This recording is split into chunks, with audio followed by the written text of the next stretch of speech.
What if the future King of England has been living with a secret so devastating that even the palace couldn't hide it anymore?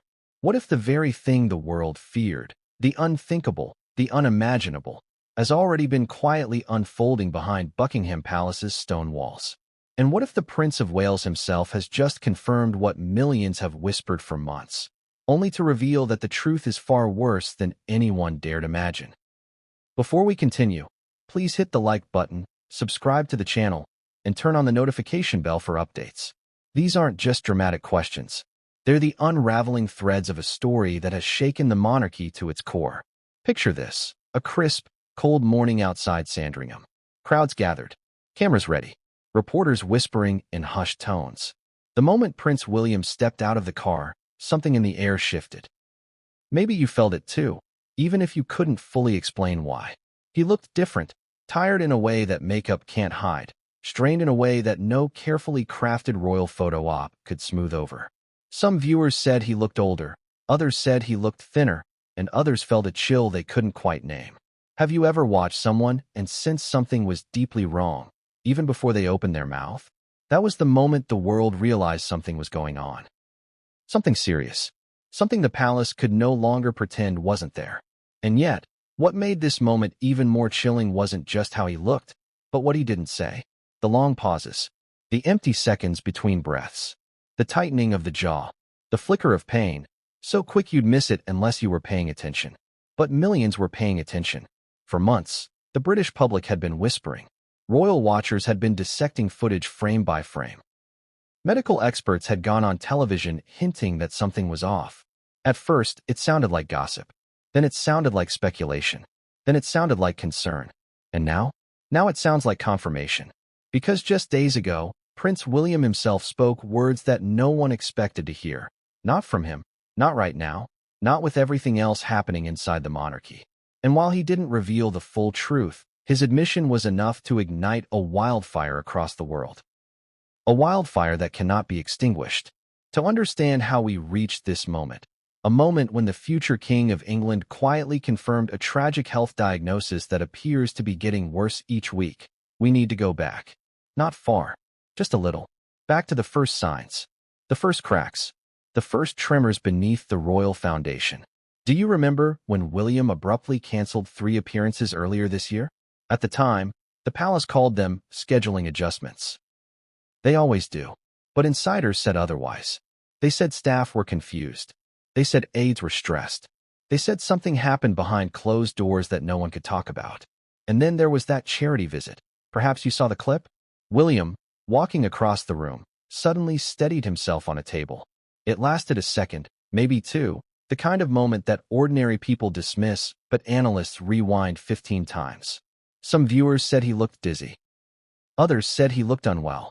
But almost everyone agreed. It wasn't nothing. Then came the changes in his schedule. More cancellations, more adjustments, more last-minute substitutions by senior royals who didn't typically step in for him. And then came the footage. The clip that spread across social media like wildfire. The clip where William, greeting a group of volunteers, spoke into a microphone he didn't know was still on. You've probably heard about that moment by now. The faint but unmistakable sentence, the one that sent shockwaves across the world. He said he had been struggling, not tired, not stressed, not overwhelmed, not busy, struggling, a word he had never used before. And when reporters pressed him about it later, his expression, somewhere between exhaustion and resignation, spoke louder than any official statement ever could. That was the moment the speculation stopped being speculation. That was the moment the whispers became questions. That was the moment the world realized something is deeply wrong inside the palace. But what? What is the diagnosis the Prince of Wales has been quietly carrying? What is the condition that he privately monitors, that he privately treats, that he privately fears may get worse? And why is the palace trying so hard, so desperately, to control the narrative? Let me take you deeper. There have been multiple accounts from royal insiders describing strange late-night visits from specialized medical teams. Not general doctors, not routine checkups, specialized teams. Physicians who do not normally enter royal residences unless summoned for something serious. There have been reports of unplanned meetings, urgent ones, between William and long-trusted advisors. Meetings where the tone was described as somber, grave, or my personal favorite, the one that raised the most eyebrows, crisis level. And then there was Kate. People forget that when one partner suffers, the other carries the emotional weight. But anyone who watches her closely saw it instantly. Her expressions, her sudden change in energy, the way she clasped her hands just a little tighter in public, the way she lingered at William's side longer than usual, as if quietly supporting him. Did you notice? Because millions did. And it wasn't just Kate. King Charles's behavior has shifted too. His public concern, his private meetings with William, his sudden desire to reorganize duties. These were not random coincidences. These were signs. Powerful signs. Royal signs. The kind that speak volumes without ever needing a press release. Now, here's the part no one expected. A source very close to Kensington Palace revealed that the diagnosis William received months ago was initially downplayed. Doctors said it was manageable, treatable, controllable. But conditions evolve. Bodies respond unpredictably. And what began as a minor concern may no longer be minor. Remember when William disappeared from public view for nearly 2 weeks earlier this year? The palace quietly attributed it to family time. But insiders say it was something else entirely. They say it was a period of testing, monitoring, evaluations.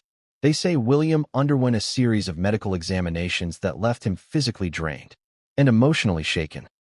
This wasn't fatigue. This wasn't stress. This wasn't simple exhaustion. This was something the future King of England could no longer ignore. And then, exactly when the world wondered what was happening, William made his quiet, understated admission. His confirmation.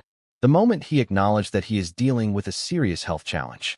But here's where the story takes a darker turn. Because according to sources close to the monarchy, William's condition has recently shown signs of progression. That's the word they used, progression. Not stabilization. Not improvement. Not monitoring. Progression. If that word doesn't concern you, it should. Because when royal doctors use that language typically used in long-term, chronic medical scenarios, it signals something deeper, something ongoing, something that could affect decisions about royal duties, future engagements, and yes, even succession planning. Think about that. For the first time since he was a child, William is facing a battle that could alter the course of the monarchy. A battle fought not with parliament, not with politics, not with scandals, but with his own health. And now we arrive at the moment that changed everything. The moment William made a decision the palace did not expect.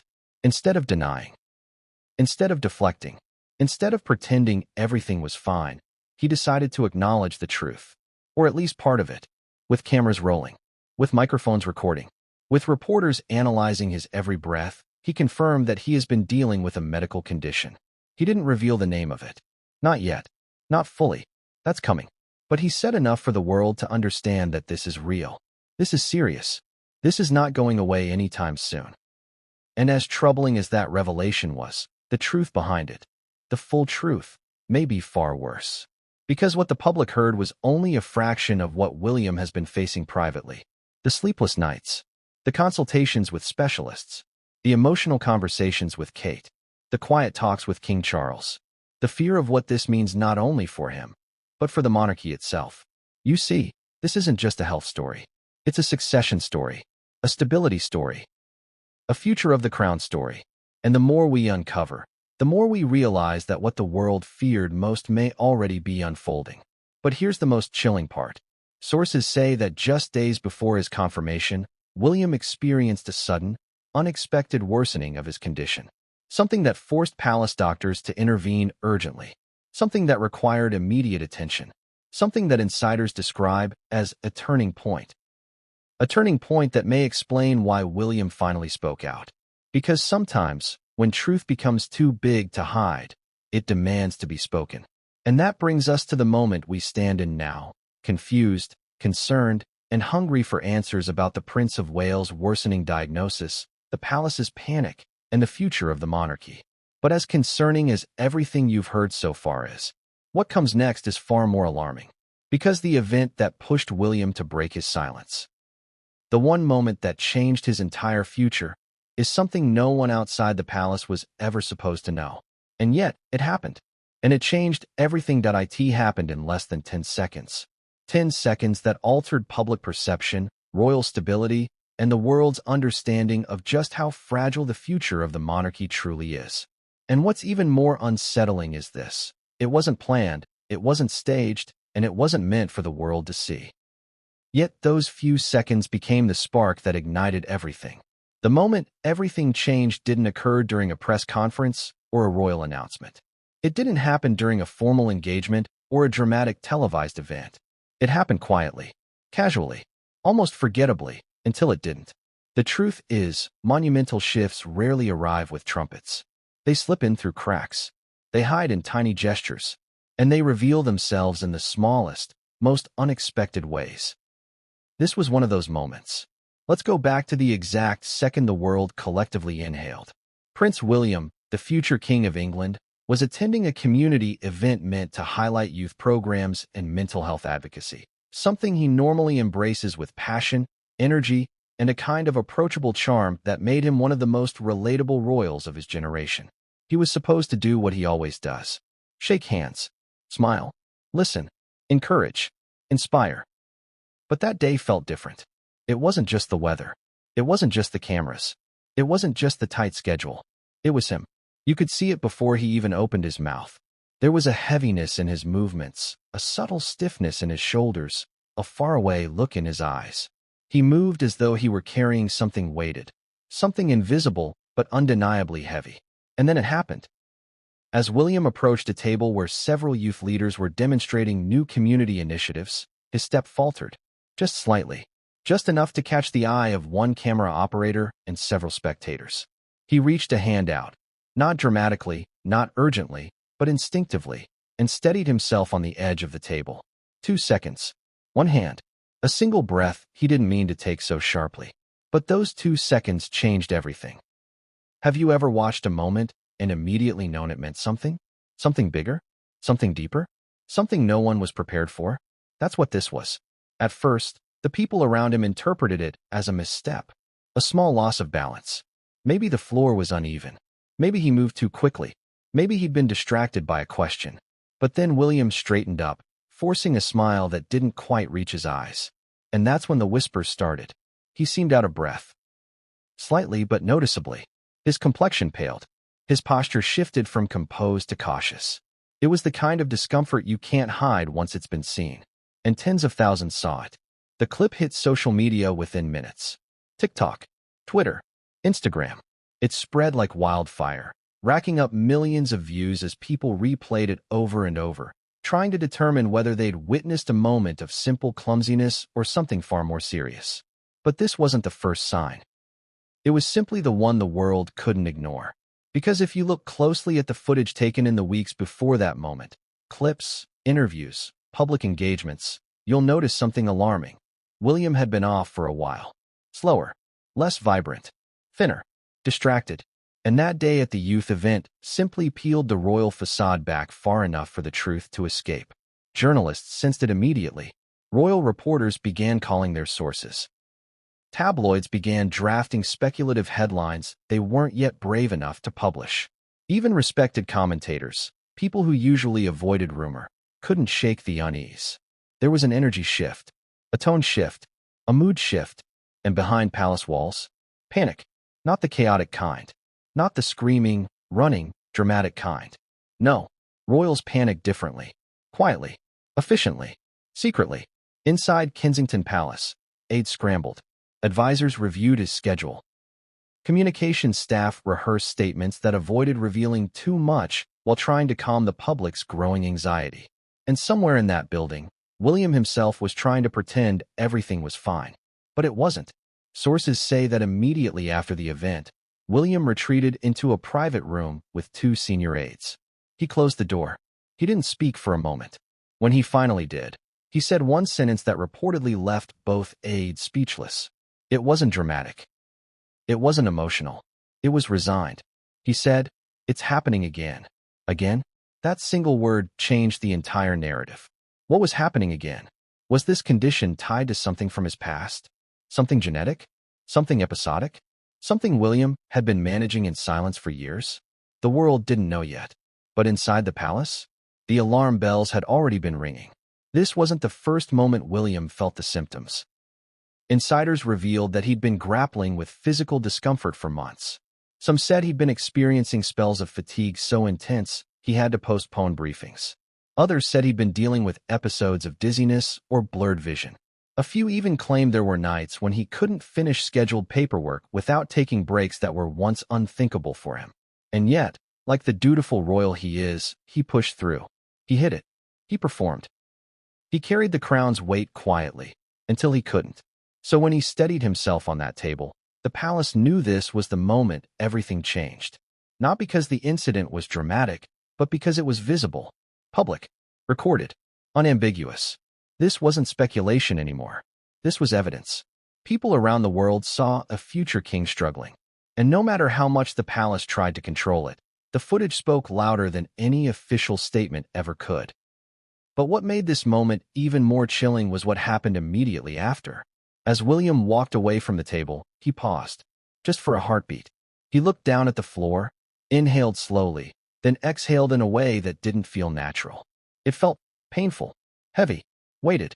Viewers noticed. Commentators noticed. Doctors noticed. Yes, doctors. Within hours, several medical professionals went online to break down the clip. Some suggested the stumble could indicate neurological symptoms. Others noted it could be cardiovascular. A few speculated about chronic fatigue, autoimmune disorders, or complications from an illness not disclosed to the public. None of them were diagnosing him, of course. They couldn't, but they were seeing the signs. Signs they recognized. Signs they couldn't ignore. Now here's where things get truly unsettling. After that moment, after the stumble, after the breath, after the visible strain, William didn't simply push through the event. He shortened his appearance. He left early. Cameras caught him exiting faster than usual, his expression tight, his jaw clenched. He wasn't smiling anymore. He wasn't engaging anymore. He wasn't pretending anymore. He just wanted to leave. And he did. Within hours, the palace quietly canceled his next engagement. The official explanation? Unforeseen logistical adjustments. A phrase that has never reassured anyone. But behind closed doors, something far more serious was unfolding. A doctor was summoned. William was examined. And according to insiders, the results raised immediate concern. His condition was not stabilizing. It was progressing. And that's the moment advisors realized they were facing a full-scale royal crisis. One that would require secrecy, management, and eventually disclosure. Because once the future king's health becomes a question, the stability of the entire monarchy becomes a question. William's stumble wasn't just a physical misstep. It was symbolic. It was the moment royal watchers realized the heir to the throne might be fighting an internal battle he could no longer hide. And the palace knew it. In fact, many believe this was the first domino that set off the chain of events leading to the prince's quiet but shocking confirmation of his diagnosis later on. But here's the twist that no one saw coming. This moment, the stumble, the strain, the breath, wasn't even the worst thing that happened that day. There was something else. Something that happened after William left the event. Something the cameras didn't capture. Something the palace tried desperately to bury. And that something is what ultimately forced William into a room with senior doctors, top advisors, and Kate by his side, where they were told news that shook them all. Because the stumble wasn't the cause of the concern. It was the warning. And what came next was the earthquake. The moment that made William finally confront the truth he'd been avoiding. The moment the doctors delivered a reality too heavy to ignore. The moment the diagnosis could no longer be treated as a private discomfort. But what exactly happened behind that closed door? What did the doctors see? What did William hear? And why did the palace go into immediate crisis mode the moment they found out? Because what happened after William left that event didn't just confirm the world's fears. It magnified them. And it was only the beginning. What came next would change everything. And no one saw it coming. It wasn't the stumble that terrified them. Not really. It wasn't even the pale look on William's face or the way he pressed his hand against that table. What truly sent shockwaves through Kensington Palace was what happened 15 minutes later, behind a set of closed doors no camera could reach. That was the moment the silent alarm began ringing. And that alarm has not stopped ringing since. Because the truth is this, the palace knew something was wrong long before the world did. But they didn't know how wrong, not until that day. Imagine this scene. William has just left the event. Cameras captured his exit. Hurried, tense, uncharacteristically abrupt. Reporters tried to call out questions. He didn't respond. His aides didn't respond. His team moved like a wall, forming a protective buffer around him. From the outside, it looked like a royal rushing to his next appointment. Inside the car, it was a different story. According to sources who spoke under strict anonymity, William sat silently in the back seat, staring at his hand, the same hand that had steadied him moments earlier. His knuckles were white, his breathing uneven, and when his top aide asked if he was all right, William didn't answer right away. He simply pressed his fingers against his temple and said, "I need a moment." That one sentence set off an internal chain reaction. The aide didn't wait. Protocol kicked in. A coded message was sent to the medical team assigned to the Prince of Wales. Another message was sent to a senior private secretary. By the time William arrived at Kensington Palace, the atmosphere had shifted from routine to urgent. Not chaotic, not loud, urgent. That's the difference between public panic and royal crisis. Royal panic is quiet, controlled, clinical, efficient. You don't hear shouting. You don't see running. You see doors closing, phones vibrating silently, advisors walking briskly with set jaws, security adjusting their positions, staff exchanging that one look, the look that says something big is happening. And that was exactly what unfolded as William stepped inside. Aides say he didn't go to his office. He didn't go to the family room. He didn't go upstairs. He went straight to the private consultation room. That room is rarely used. It's reserved for serious matters only. Crises, confidential briefings, security emergencies, or, in the worst cases, medical issues. William sat down. Two of his closest senior aides stood with him. A doctor arrived within minutes, carrying a small medical case that only appears in high-priority evaluations. The doctor's tone was described as gentle but firm, serious but steady, the kind of tone that tells you something is wrong before you even hear the words. Have you ever had a moment where you realized the truth before someone said it out loud? That's the moment William was facing. The doctor performed a quick assessment. Blood pressure, vision, pulse, neurological checks, questions about dizziness, pain, fatigue, breathing, cognition. William answered quietly, sometimes reluctantly. Aides say he avoided eye contact more than once. When the doctor finished, he stepped back, took a breath, looked William straight in the eyes, and delivered the first red flag. Your symptoms have progressed. That word again. Progressed. The one word doctors use only when something isn't stable, isn't improving, isn't temporary. Aides described William's reaction as calm but shaken. He inhaled slowly, exhaled even slower, and then he asked the doctor a question that chilled everyone in the room. Is this what we were worried about before? Before? That meant this wasn't new. This wasn't sudden. This wasn't a surprise. This was something William had been monitoring, something doctors had warned him about previously, something that now appeared to be worsening. And insiders say the doctor didn't sugarcoat it. We need to run the tests again, he said. Immediately. That's when the silent alarm truly began.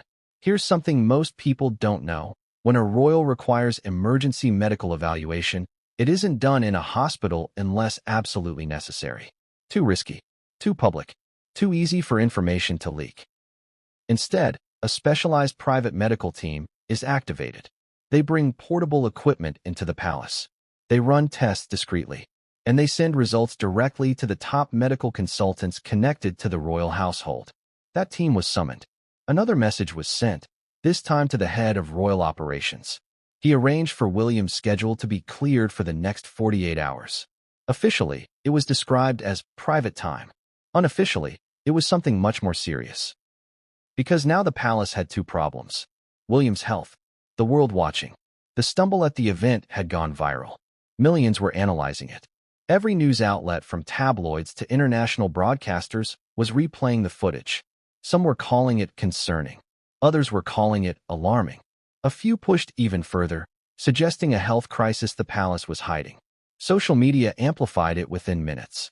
Camera angles, slow-motion edits, medical speculation from TikTok doctors who were suddenly treating the Prince of Wales as a case study. And while the internet speculated, the palace was scrambling. Meetings were held behind closed doors. Three senior advisors reportedly argued about how to respond. One pushed for a firm denial, to shut down rumors immediately. Another argued the footage was too clear to dismiss. The third insisted on saying nothing until William's latest medical tests were completed. Silence won. And that silence created a vacuum. A vacuum the world quickly filled with fear, theories, and concern. Meanwhile, inside the palace, something even more unsettling was unfolding. When the enhanced medical team arrived, they were escorted through a back entrance normally used only by high-level security or emergency specialists. Their equipment was carried in covered cases to avoid attracting attention. They began a series of tests on William that were far more extensive than routine evaluations. Blood panels, neurological assessments, stress response mapping, imaging scans, cardiovascular monitoring, autoimmune indicators. Each test pointed in one direction. Something was changing. Something was worsening. Something was progressing faster than expected. Sources say William remained calm, outwardly, at least. But those close to him recognized a familiar look. One aide said, it was the same look he had after Diana's passing. Quiet, determined, processing. He wasn't afraid for himself. He was afraid of what this meant for the monarchy, for continuity, for stability, for his father, King Charles, who was dealing with his own serious health concerns, for his children, for Kate. Because when a future king faces a medical crisis, it isn't just about the person. It's about the country. Then came the moment that shifted everything into crisis mode. A specialist reviewing the initial test results pulled aside one of the senior royal doctors. Their conversation was whispered, short, tense. The doctor's expression hardened. He immediately requested additional tests, urgent ones, specifically related to the condition William had been privately monitoring for months. And that's when an advisor made a critical decision. King Charles needed to be informed. The king received the message while in his study. He canceled his next meeting. He called the royal physician. He asked for details. He asked how serious this was. He asked one question twice. Is it what we feared? That sentence alone reveals the truth. This diagnosis wasn't new. This concern wasn't new. This fear wasn't new. Something had been brewing for a long time. And now it was unfolding in real time. By late afternoon, the palace atmosphere had shifted again, from urgent to grave. One staff member described it as the quiet before a storm that would force the Prince of Wales into a position no one anticipated, a position where he had to choose between silence and truth. And neither option felt safe. As evening fell, William was still undergoing evaluations. Kate had arrived by his side. She held his hand. They spoke quietly, sometimes tearfully. At one point, she stepped out into the hallway, leaned against the wall, and took several deep breaths, eyes closed, shoulders trembling. She knew, even before the final test results arrived, that something was wrong. Because this wasn't stress. This wasn't exhaustion. This wasn't overwork. This was something else. Something deeper. Something the palace could no longer hide. Hours later, the final preliminary results came in. And when the doctor looked William in the eyes to tell him what they showed, William went silent. A different kind of silence. Not hesitation. Not shock. Recognition. He knew this moment was coming. He just didn't know it would come so soon. But here's the part that would soon shake the entire monarchy. The results didn't just confirm their fears. They revealed something even worse. Because what the doctors discovered that night forced William to confront a decision that no future king should ever have to face. And that decision would trigger a chain of events leading all the way to his public confirmation. But before that happened, something else occurred. Something no one outside the palace was ever supposed to know. Something that took this from concerning to crisis. What the doctors found next was so shocking, so unexpected, so alarming, that even the palace couldn't contain it. And that's when everything began to unravel. What they discovered next would change the course of the monarchy, and no one saw it coming. The door closed with a soft click, but the silence inside the room was deafening. You could feel it. Thick, heavy, suffocating. The kind of silence that only appears when truth is about to collide with fear. And that's exactly what was about to happen. Because behind that door, Prince William was minutes away from hearing the words that would change his life. Words no future king ever wants to hear. Words that even the doctor seemed reluctant to speak. But let's rewind for a moment. The tests were done. The specialists had left the consultation room. Aides had stepped aside, giving William and the lead physician privacy. Kate stayed, her hand wrapped around her husband's, her fingers cold from worry. The doctor stood in front of them, holding a folder so thin it shouldn't have been frightening, but somehow was.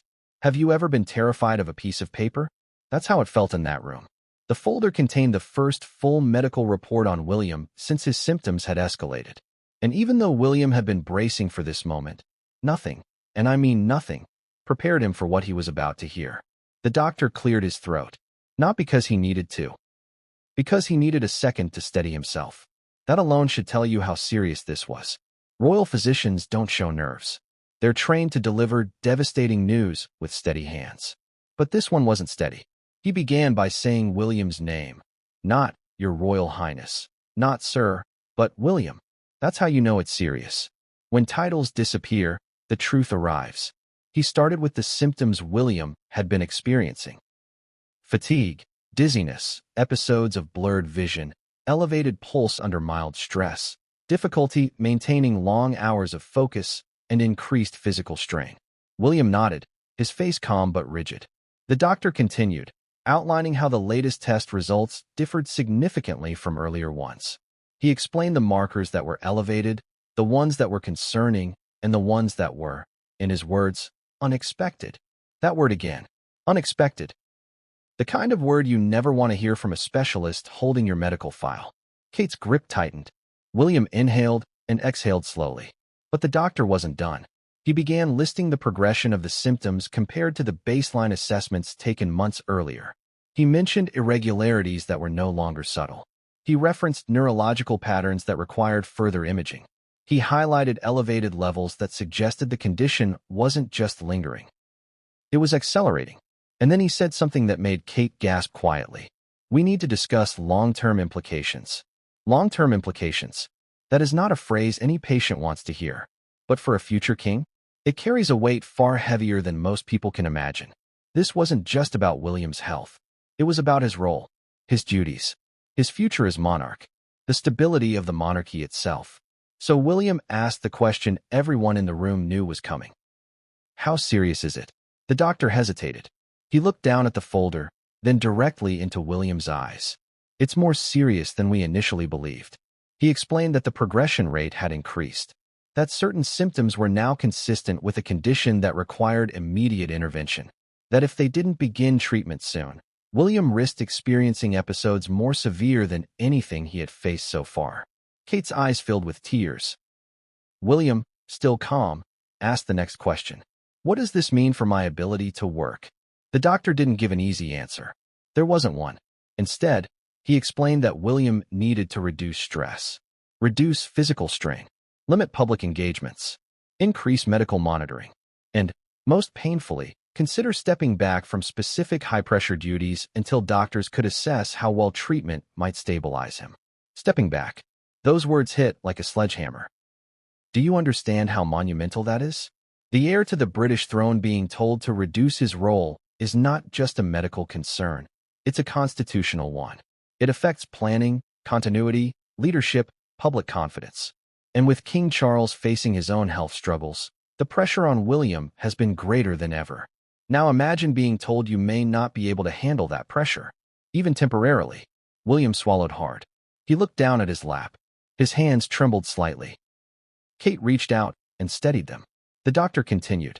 He explained the diagnosis, not in full detail, because more tests were needed.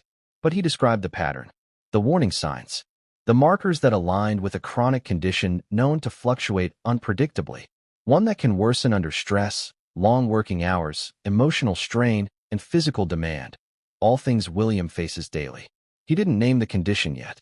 That required more confirmation. But he said enough. He said it was neurological in nature. Neurological. The word hung in the air like smoke. Because neurological conditions don't just affect physical health. They affect cognition, balance, clarity, coordination, energy, even emotional processing. For a man expected to attend state meetings, memorize briefings, handle international negotiations, manage royal duties, and eventually lead an entire nation, this wasn't simply concerning. It was catastrophic. The doctor walked William through each concern carefully, compassionately. But the truth could not be softened. William asked questions. Hard questions. Not about his public role, not about media coverage, not about how to hide this. He asked about his children. He asked whether this was genetic. He asked whether there was a chance they might face the same condition one day. That was the moment Kate broke down completely. She wiped her tears quickly, embarrassed to show emotion, even though she had every right to. William placed a hand on her knee gently, but he didn't look away from the doctor. He needed answers, and the doctor promised to run genetic markers immediately. But even that wasn't the worst part. The worst part came when the doctor opened the folder again and pulled out the second page of results. These are the indicators we weren't expecting. He explained that certain markers suggested the condition may have advanced faster than anticipated, possibly affecting areas that would require more aggressive treatment. He emphasized immediate follow-up imaging. He recommended consultations with 2 additional specialists, one from London, one from Geneva. That's when William finally closed his eyes. Not dramatically, not theatrically, quietly, like a man absorbing a truth he had hoped would never arrive. And then came the final blow. The doctor told him that the incidents he'd been experiencing, fatigue, dizziness, moments of imbalance, difficulty concentrating, were likely early manifestations of the underlying condition. And that the stumble at the youth event? That wasn't random. That wasn't a misstep. That wasn't a moment of clumsiness. It was a symptom of a worsening progression. And that was the moment William opened his eyes and said softly, "So it is happening again. Again." That single word reveals a hidden story. A previous scare? A previous diagnosis? A previous warning from doctors? Whatever again means, it told Kate, and the aides outside the door, that this was not the first time William had faced something like this. It had been monitored. It had been discussed. It had been feared. But now, it was unfolding.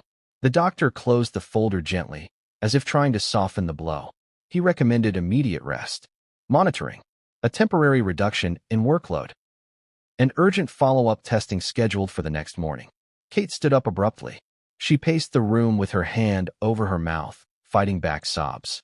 William stood more slowly, his posture straight, but his eyes dim. He asked one final question before the doctor left. "How long have I had this?" The doctor paused at the door. "Longer than we realized, and longer than you felt the symptoms." That sentence alone shattered the illusion of stability the palace had been clinging to. Because if the heir to the throne had been living with a progressing neurological condition for months or years, without realizing the extent of it, the implications were enormous. The doctor left the room quietly. Kate collapsed into a chair, tears streaming down her face. William stood alone for a moment, staring at the wall. No cameras, no speeches, no responsibilities. Just a man, frightened, exhausted, and trying to understand the weight of the future that had just been placed upon him. But here's where everything took a turn no one expected. William wasn't just shaken by the diagnosis.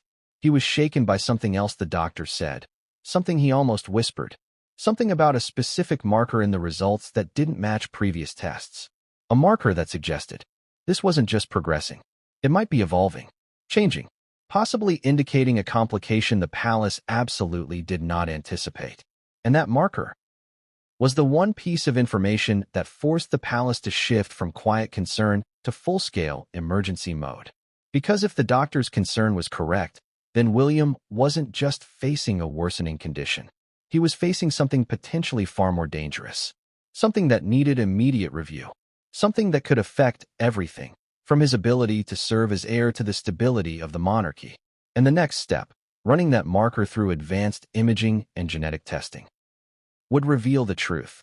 A truth William wasn't ready to face. But he would have to, because what the doctors were about to discover next would shake the monarchy in ways no one saw coming. It began before sunrise, long before the palace gates opened, long before the press gathered outside hoping for a statement, long before the world even realized that something unimaginable was unfolding inside Kensington Palace. The kind of thing that rewrites the course of a monarchy. Not through scandal, not through politics, but through the fragile nature of the human body. The test that changed Prince William's future didn't happen because he wanted it. It happened because he had no choice left. And it all began with one urgent phone call at 5:47 a.m. A soft knock on William's door woke him. Not the loud, insistent kind of knock that signals chaos. The kind of knock that tells you someone doesn't want to wake the children. The kind of knock that means, we need you. Now, quietly. When William opened the door, his private secretary was standing there, face pale, expression tight. The doctors are here. Those 4 words would lead William into one of the longest days of his life. Because the marker the doctor mentioned the previous night, the irregularity that didn't match earlier tests, had set off alarms within the Royal Medical Network. They needed clarity. They needed imaging. They needed data that could reveal what was happening inside William's body before the symptoms got worse. And they couldn't wait. William dressed quietly, deliberately, trying not to wake Kate or the children. But Kate was already awake. She didn't sleep much after the doctor's report. She sat up in bed, watching her husband pull on a sweater, her eyes heavy with fear she didn't want to show him. "Do you want me to come?" She asked the question gently, knowing that part of his instinct was to protect her, to shield her from the worst. But William shook his head softly. "Stay with the children. I'll be back soon." They both knew soon was a lie. Kate rose from the bed anyway. She walked to him, placed her hands on his chest, and whispered something only a spouse can say in moments like that. Words of comfort, words of grounding, words of love. William pressed his forehead against hers for a brief second. Then he left, closing the door quietly behind him. Downstairs, 2 doctors waited with equipment cases. They greeted him with solemn nods. No small talk, no royal pleasantries. Just business, serious, urgent business. They escorted him to a private medical room deep inside the palace, far from windows, far from curious eyes, far from any staff who might overhear. The air was cold, the room was dim, and the test awaiting him would reveal far more than anyone expected. The lead physician explained the plan. They needed full neurological imaging right away. Portable MRI technology had already been brought in. They would conduct brain scans, nerve conduction tests, and a series of evaluations designed to pinpoint exactly what the progressed symptoms meant. William listened carefully, nodding, his jaw tight. He asked one question before they began. "Will this answer what we need to know?" The doctor hesitated, "Not what you want to see before undergoing life-altering tests," and said, "It will give us a direction." Direction. Not clarity. Not confirmation. Direction. But it had to be done. They began with balance and coordination tests. William stood on one leg, closed his eyes, extended his arms, followed the doctor's finger with his gaze. Some motions were smooth. Others, not so much. One test required him to walk heel to toe across a line. He stumbled. Not severely, but enough for the doctor to write something down without lifting his gaze. Then came reflex tests, grip strength tests, cognitive recall, short-term memory checks, reaction time assessments. These took nearly an hour, but nothing compared to what came next. The MRI. It's not like the typical hospital setup. Royals have access to advanced portable scanners meant for field hospitals and emergencies. But even then, the machine filled the room with a low, humming vibration that made the air feel dense. William lay down on the padded surface. It felt cold. Too cold. Aides adjusted a blanket over his legs, but the chill wasn't from the room. It was from the fear sitting inside him. Fear he refused to show. As the machine began to whir, the doctor gave him headphones, not for comfort, but to drown out the grinding sound of the imaging coils. But the sound wasn't the problem. The problem was the thoughts. What if the test confirmed the doctor's worst suspicion? What if the progression was faster than expected? What if this wasn't temporary? What if this meant stepping back? What if the condition affected him at coronation? What if the children found out? What if this affected his ability to be king? What if? The scan lasted 40 minutes. 40 minutes of lying still. 40 minutes of internal spiraling. 40 minutes of imagining every possible outcome. 40 minutes of praying the results wouldn't take his future from him. When the machine finally powered down, William sat up slowly, as though standing too fast might reveal something terrifying. The doctor told him to wait as the data processed. 10 minutes. 20 minutes. 30 minutes. William sat alone for much of it, hands clasped, elbows on his knees, head down. A man who has carried the weight of duty his whole life, now sitting under the crushing weight of uncertainty. When the doctors returned, The silence spoke louder than their footsteps. They didn't exchange hopeful looks. They didn't carry themselves with optimism. They didn't offer reassuring gestures. They looked tense. The lead physician sat across from William and opened the scan images on a portable monitor. And that was the moment everything changed. The doctor pointed to one area of the scan, a small region, barely noticeable to an untrained eye, but unmistakable to anyone who knew what to look for. That area concerns us, the doctor said quietly. William leaned forward, his breath catching. What does it mean? We won't know definitively until genetic sequencing and further imaging, but the pattern suggests possible involvement of neurological pathways we previously believed were unaffected. Previously, meaning the condition had spread. Kate entered the room then, having been summoned the moment the doctor saw the first concerning marker. She rushed to William's side, her eyes locked on the screen. What does that mean? She asked softly, her voice shaking. The doctor swallowed, choosing his words carefully. It means the condition may be progressing more rapidly than anticipated. Kate's hand flew to her mouth. William closed his eyes again. The doctor continued, explaining that while nothing was confirmed yet, the progression suggested the condition might affect balance, cognitive endurance, and stress response more intensely in the future. For a private citizen, that would be overwhelming. For a future king, potentially devastating. He explained that they needed to conduct a specialized test that combined imaging with neuroelectrical mapping. A test so rare it required flying in an expert from Switzerland, someone who had worked with neurological cases in high-pressure professions like pilots, military executives, and world leaders. Arrangements were already underway.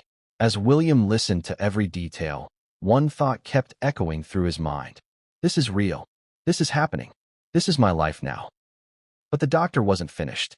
He showed additional images, subtle areas of inflammation that indicated the body was fighting something chronic, something systemic, something that could not be ignored. Kate grasped William's arm tightly. Is this life-threatening? The doctor responded with silence before answering. We don't believe so right now, but the progression is concerning. And without intervention, symptoms may worsen significantly. Worsen, not stabilize, not plateau. Worsen. William stood slowly, pacing the room, running his hands through his hair as he tried to process everything. He wanted clarity, answers, certainty. But the one thing the tests provided that morning was the one thing he least wanted. Possibility.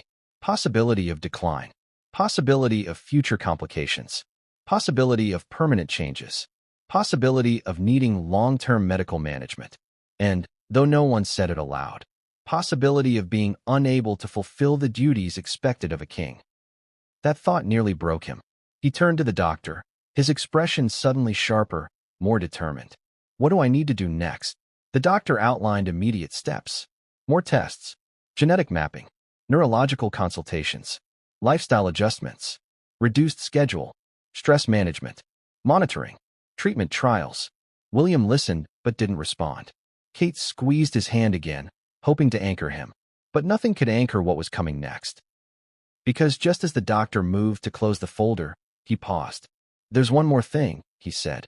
William looked up. That's when the doctor explained the most unsettling part of the morning's results. The irregular marker they'd found, the one that triggered the emergency imaging, it didn't match William's previous medical profile. It didn't match the initial diagnosis. It didn't match known patterns of the condition they were monitoring. It was something new, something unfamiliar. Something that made the doctor exchange a worried glance with the neurologist beside him. We need to determine what this means, the doctor said, his voice low. And we need to do it quickly. William felt the blood drain from his face. Kate froze. What are you saying? She whispered. The doctor inhaled deeply. It may indicate that this is not just progression of the original condition, but possibly the emergence of something additional. Additional? Another condition? A complication? A second diagnosis? The doctor didn't say the word aloud, but William heard it. Kate heard it. Everyone in that room heard it. And that word was compounded. A compounded condition. A compounded diagnosis. A compounded threat. The test that was supposed to answer questions had created more, far more, than anyone expected. And the only way to know the truth was to conduct the next round of diagnostics. Urgent diagnostics. High-level consultations. Specialists from multiple countries. This wasn't a private health concern anymore. This was a royal emergency. And the next test, scheduled within hours, would reveal whether William's future looked challenging or catastrophic. Because the test that changed his future wasn't the MRI. It was the one that came next. The one that would expose the truth behind the mysterious new marker. A truth that no one, not William, not Kate, not the palace, was prepared to face. And what that test revealed about the Prince of Wales would shake the monarchy to its foundations. It was the sentence no one in that room wanted to hear, yet everyone knew was coming. A sentence so heavy, so defining, so irreversible that it seemed to echo through the walls of Kensington Palace long after the doctor stopped speaking. We have confirmation. Two words that hit with the force of a hammer. Confirmation of what? Confirmation of fear. Confirmation of progression. Confirmation that the whispers in the corridors were not exaggerations, but understatements. But here's the truth. Confirmation isn't clarity. It's the doorway to it. And what stood on the other side of that doorway would alter William's future in ways he hadn't been ready to confront. Let's step back into that room. The air thick, the lighting harsh, the silence unbearable. The neurologist sat across from William with the results they'd obtained after hours of advanced testing. Kate stood behind him, hand resting on his shoulder, her eyes red from silent crying. Another doctor stood near the window, avoiding eye contact as though the truth on those pages might spill from his lips if he looked at them too long. The future King of England braced himself, and the doctor began. He didn't jump straight to the point. Medical professionals rarely do in moments like this. Instead, he started with what they ruled out, because that's how you soften the blow. It isn't a tumor. It isn't a mass. It isn't vascular. It isn't an infection. Each eliminated possibility was a fleeting moment of relief, followed by dread. Because if it wasn't those things, then what remained? Then the neurologist took a long breath and said the words that pulled every bit of warmth from the room. What you're experiencing is consistent with a progressive neurological condition. That word again. Progressive. A word that suggests motion, but not the kind anyone wants. Motion toward more symptoms, more complications, more limitations. A condition with no switch to flip off, no timer to stop, no simple cure. Kate's breath caught. William stared straight ahead. The doctor kept speaking, explaining that the imaging results showed subtle but undeniable changes in certain pathways. Pathways responsible for balance, fine motor control, and cognitive endurance. Not intelligence. William was as sharp as ever. Not memory. At least not yet. But endurance, the ability to sustain long periods of concentration, the ability to stand for extended engagements, the ability to regulate physical stress during long workdays. A future king's life revolves around endurance. State banquets, meetings, diplomatic visits, hours of briefings, public appearances, ceremonies, constitutional duties. Without endurance, the monarchy doesn't function. The doctor explained that the test results aligned with a neurological disorder that can remain subtle for years before its symptoms fully emerge. And in many cases, the condition is manageable, but only with treatment, rest, and strict monitoring. Royal life offers none of those luxuries. But the worst part, the part that struck the deepest, wasn't what the condition already was. It was what it could become if ignored. The doctor pulled out a chart. He pointed to a timeline. He outlined potential scenarios. In one scenario, the condition stabilizes with treatment. In another, it worsens slowly. In the third, symptoms accelerate under prolonged stress. Guess which lifestyle category a working royal falls into? The doctor said it gently, but the implication was brutal. Your current workload is not compatible with the treatment we recommend. Not compatible, not sustainable, not safe. For the first time, William turned to face Kate fully, and the look in her eyes nearly broke him. She had been strong through all the previous tests, but the mention of long-term implications, of potentially stepping back, hit her straight in the heart. Because this wasn't just about a title, or a crown, or a monarchy. This was about the man she loved. So William asked the question that every royal, every leader, every person facing a life-altering diagnosis asks. What does this mean for my future? The doctor didn't look at the chart. He didn't review the folder. He looked at William with quiet honesty. It means adjustments. Significant adjustments. William leaned forward. What kind of adjustments? The doctor didn't flinch. Reduced stress, limited physical strain, shorter workdays, more rest, more recovery, and depending on how treatment progresses, a restriction on certain high-pressure duties. The room went still. It wasn't a suggestion. It was a necessity. A future king, restricted. Kate's hand tightened on his shoulder. William closed his eyes, breathing deeply, trying to imagine a version of his life where he wasn't the first to arrive and the last to leave. A version where duty wasn't the driving force behind every breath he took. A version where rest, something he never prioritized, became mandatory. But it wasn't just about him. So he asked the second question, the one that weighed even heavier. How will this affect my ability to become king? The doctor sighed softly, the weight of the answer pressing into his shoulders. Right now, you can continue working. But without treatment and lifestyle adjustments, your long-term capacity may be affected. May be affected. Not will be. Not won't be. May be. But that may carried the kind of uncertainty that keeps people awake at night. Then came the part William dreaded, the part that had haunted him since the doctor first mentioned progression. Kate whispered at first, unable to silence the fear tightening her throat. Is this hereditary? The doctor paused, a pause that stretched seconds into eternity. We need additional testing to know for certain. Hereditary. The word struck like lightning.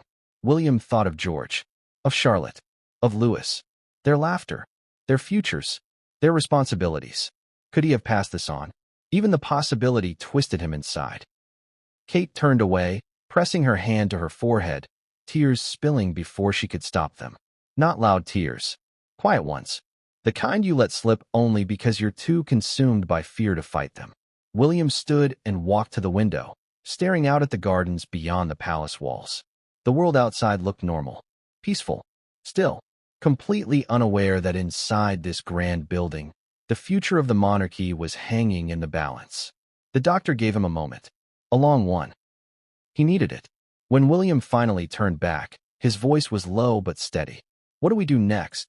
The doctor opened the folder again, flipping to the treatment plan. We begin therapy immediately. We arrange consultations with specialists. We adjust your schedule. We monitor your symptoms daily. And we prepare for the possibility that this condition may require a long-term strategy. A long-term strategy for a chronic condition. A prince does not receive that kind of recommendation unless the situation is serious, far more serious than the palace would ever admit publicly. Then came the final blow. The doctor explained that the irregular marker they discovered, the one that puzzled the medical team, had potential implications beyond the initial diagnosis. It might indicate a secondary process occurring simultaneously, something inflammatory, something systemic, something that could complicate the primary condition. William's jaw clenched. What does that mean? The doctor exhaled slowly. It means we may be dealing with more than one issue. More than one issue. A compounded diagnosis. A layered medical situation. A reality no one wanted, but one they could no longer deny. Kate covered her mouth again, tears streaming anew. William reached for her hand, grounding her even as his own world tilted beneath him. The doctor outlined next steps. Blood work, advanced neurological mapping, genetic testing, consultations with international experts. But William barely heard the details. All he heard was this. Your diagnosis is real. Your condition is progressive. Your life is changing. Your future is uncertain. Your responsibilities may need to shift. Your family could be affected. And the worst part wasn't the diagnosis. It was what the diagnosis meant. Because this was no longer about William feeling tired or occasionally losing balance. It was about the possibility of the monarchy preparing for a future no one was ready to face. The doctor gathered his papers, preparing to leave, when William asked one final question, one he had been holding back since the moment the word progressive first appeared. Is there any chance this could get worse quickly? The doctor hesitated. And in that hesitation, the truth arrived. There is a possibility. Kate gasped. William closed his eyes. Possibility. Not probability, but possibility. And possibility is enough to change everything. The doctor left, softly closing the door behind him. William stood frozen. Kate reached for him. He didn't move, because now he understood. The diagnosis wasn't just an answer. It was a warning that the path forward would not be easy, a warning that the monarchy might need to adapt. a warning that the future King of England was confronting a battle he couldn't hide much longer. And then came the message that shattered whatever hope they had left of keeping this quiet. A discreet knock, a nervous aid, a whispered sentence. "Sir, the press has the story."